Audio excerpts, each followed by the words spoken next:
What's going on, Buff Nation? Welcome back and happy non-bye week. Okay, the bye week has come to a close. The guys are back practicing, ready to rock and roll, getting ready for the UCLA Bruins and Chip Kelly. Gonna be a dogfight. Really excited to see this. Coach Prime in a recent interview said he hated the fact that bye week was right after Stanford's loss, and I couldn't agree with him more. When you face a loss like that, all you want to do is get back onto the field and keep playing and work through that because you know you shouldn't have done what happened and you shouldn't have lost the way that you did. Fortunately, they have to go in and kind of chew on that for the last week here, but I think they're going to be ready to rock and roll. They're going to be dialed in. Everyone got some rest. It's going to be exciting, but let's talk about UCLA. And right now, they, according to Vegas, they are 17.5-point underdogs, that being Colorado, and that may seem like, wow, that's a lot. And it is a lot, but let's take a look at it for just a quick second. I did some digging and kind of recon on Colorado. And outside of the TCU game, they have not done a great job of controlling time of possession. TCU, they did a great job, and it was close. Nebraska still controlled the ball pretty much for a good majority of the game. They maybe won it by a minute or two, but they did not control it very well. A team like UCLA took 2 losses this year. One to Utah, who is a time possession genius. They are a time possession guru. I think they threw for 120 yards in Bryson Barnes, okay? They don't do anything spectacular. The game was won 14-7. Then they lost to Oregon State, another team that controls the time of possession very well. Oregon State beat Utah because they play the same kind of game.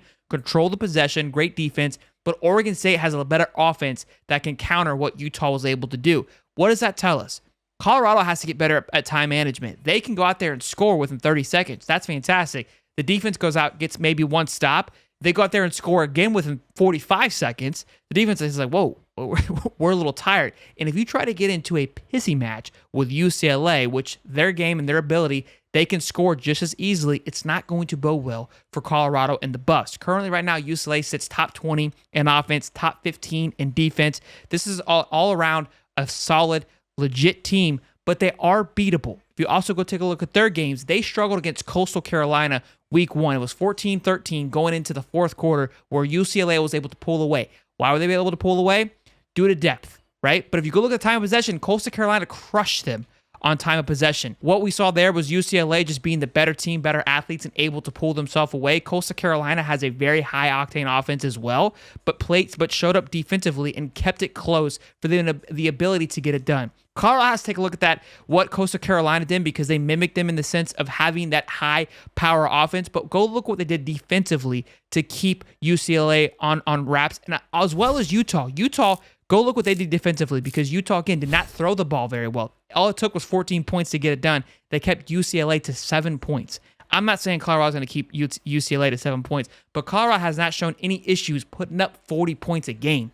If you score 40 points a game, damn near every single game outside the Arizona State game, you should be almost damn near just one loss because they only put up 6 points against Oregon, right? So what does that tell us? We all know it's the defense, but where is the biggest gap coming from the defense? Take a deeper look into it. Maybe they're just putting them on the field way too quick and getting torn up. Stanford, their quarterback threw for 400 yards. You guys already know this. That wide receiver, number 13, 300 of them were to him.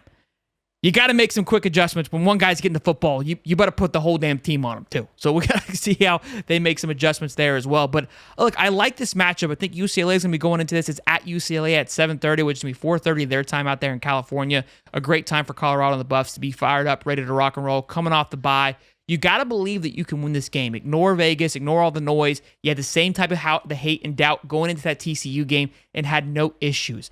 I believe you're going to have the same thing here. Dante Moore sat out last week. Will be interesting to see if he plays this week. The kid that got coming in is, I believe, was a junior transfer coming in, so that could be a change of pace as well. But again, I know they went out and they blowed Stanford, so you're going to hear a lot of that this week. Well, UCLA destroyed Stanford 42-7. If Colorado comes out 29.5 and does what they did the first half, that game's 60-0, right? So I understand that that's not what happened, but I think you can kind of toss that up to just being caught flat on their heels and not ready to go. If that game goes the way that it should have went, 42-7, 48-0, this game's going to be 4-2 teams, 5-2 teams going at it, right? And this game probably will be like an 8-point spread versus a 17-point spread. So ignore the spread, ignore all the noise. This Colorado team has shown to punch everybody in the mouth when everybody's putting them down. I expect that to happen this week. Be sure to smash the like button, subscribe. We're on the way to 1,000 subs. We've got Coach Prime's press conference coming up on Tuesday. We'll be talking all about that and covering that and see what he has to say and his expectations going into obviously UCLA and how they plan to adjust the secondary play, because that was obviously a big issue this past week. I'll see you guys in the next one. Peace.